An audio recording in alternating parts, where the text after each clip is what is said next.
UGC का विरोध करने वाले लोगों को लठियाया तो नहीं गया, लेकिन दिल्ली के जंतर मंतर और रामलीला मैदान में प्रदर्शन नहीं करने दिया गया। किसी को हाउस अरेस्ट किया गया और बहुत से लोगों की गिरफ्तारियां भी हुई। यानी मोदी की पुलिस ऐसे आंदोलन को करने की इजाज़त कदापि नहीं देगी। कार्यक्रम की अनुमति दी ही नहीं गई थी और जो लोग पहुंचे उन्हें अरेस्ट कर लिया गया। अब दो कार्यक्रम कल के थे और दोनों कार्यक्रम यूजीसी रेगुलेशन के विरोध में और SC/ST एक्ट का जो दुरुपयोग हो रहा है उसे लेकर के। एक हैं बाबा आनंद स्वरूप काली सेना के अध्यक्ष, जो शुरू से ही हमलावर हैं, उनके तेवर को आप देख भी रहे हैं। और दूसरा खेमा था IPS जुगुल किशोर तिवारी का। जुगुल किशोर तिवारी DIG से सेवानिवृत्त होकर के जब सेवा में थे, पहले भी आंदोलन इस तरह के चलाते थे, लेकिन वह सब मामला पर्दे के पीछे था।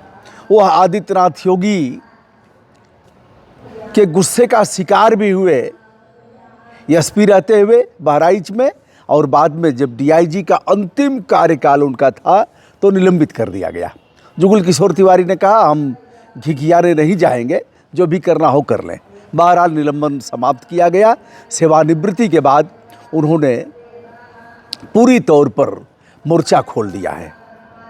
अब दो मामले थे, इन दोनों स्थानों पर जो कार्यक्रम होना था, धरना प्रदर्शन होना था, और दोनों ही कार्यक्रमों को प्रशासन ने यानी दिल्ली की पुलिस ने करने नहीं दिया। आनंद स्वरूप बार बार पुलिस से कहते रहे कि हम विधि की मर्यादा का उल्लंघन नहीं करेंगे और हमें रोका तो फिर इसका अंजाम बुरा होगा। बहरहाल रोक ही दिया। उसके बाद भी दिल्ली के रामलीला मैदान में काफ़ी संख्या में लोग उपस्थित हुए, जिसमें तमाम सवर्ण सेनाओं के लोग थे जो अपना अपना संगठन बना करके आंदोलन चला रहे हैं। दूसरे रामलीला मैदान के बाद जो जंतर मंतर पर कार्यक्रम था जुगुल किशोर तिवारी और अन्य लोगों का, उस कार्यक्रम में भी पुलिस से काफ़ी तीखी नोक-झोंक और झड़प हुई, क्योंकि ज़्यादा लोग पहुंच गए थे। पुलिस का कहना था कि इतने लोगों के लिए परमिशन नहीं है, इतने लोगों को हम कार्यक्रम करने नहीं देंगे। कार्यक्रम करते, चिल्ला करके चले जाते।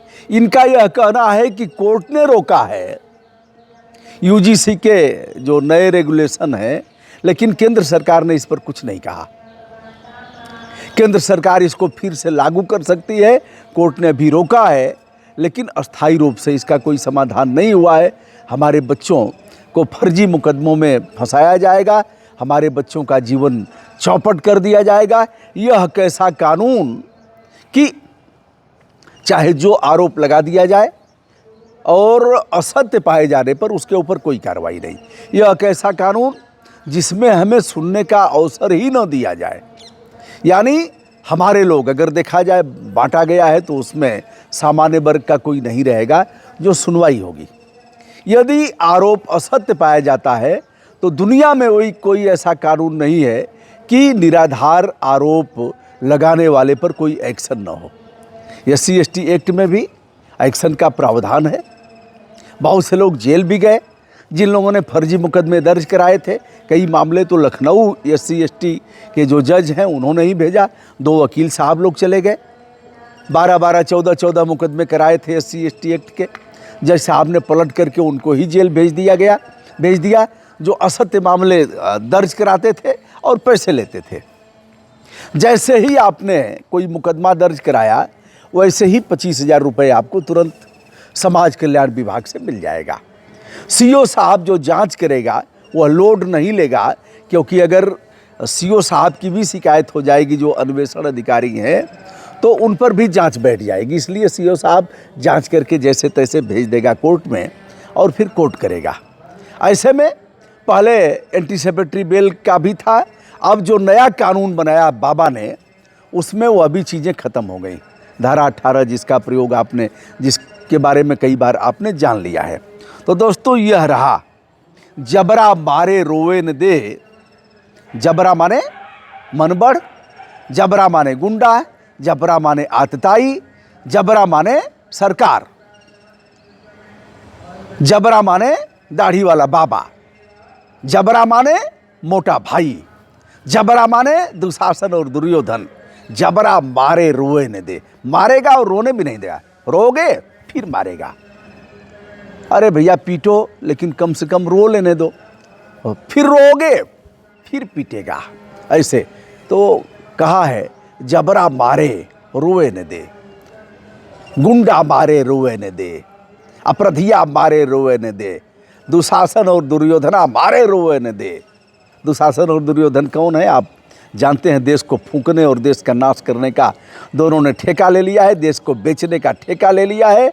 और हम अंधभक्त होकर के जय जयकार करते रहेंगे। हमारा फूफा कैसा हो, दुशासन दुर्योधन जैसा हो, हमारा फूफा कैसा हो, दुर्योधन दुशासन जैसा हो।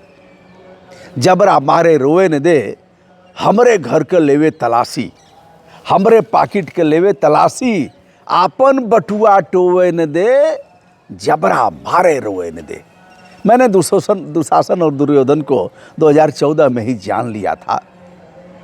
मुझे पता हो गया था कि सत्ता के लिए समस्त दूषित मानसिकता को धारण करते हुए जो भी करना होगा सब करेंगे। अब बच्चों में बांटने का जो कुचक्र किया, हमसे अगर पूछेंगे तो मैं इसके टोटली खिलाफ हूं। मैं जानता हूं बच्चों में सौहार्द का वातावरण पनप गया था। इन आतताइयों से, सरकार में शामिल इन लोगों से अच्छे हमारे बच्चे हैं, लाख गुना अच्छे हैं। एक बार मैंने सदन में कहा था, जिला योजना की बैठक में, मंत्री थे, सांसद थे, विधायक थे, सभी शामिल थे, डीएम थे, सीडीओ थे, सभी अधिकारी थे। हमने अपने सदस्यों से कहा, जिला पंचायत के मेंबर्स से, कि अरे हमें अच्छे आचरण की प्रस्तुति करना है, हम जिला पंचायत के सम्मानित सदस्य हैं, हम लोकसभा विधानसभा के लोग नहीं हैं कि उपद्रव करेंगे।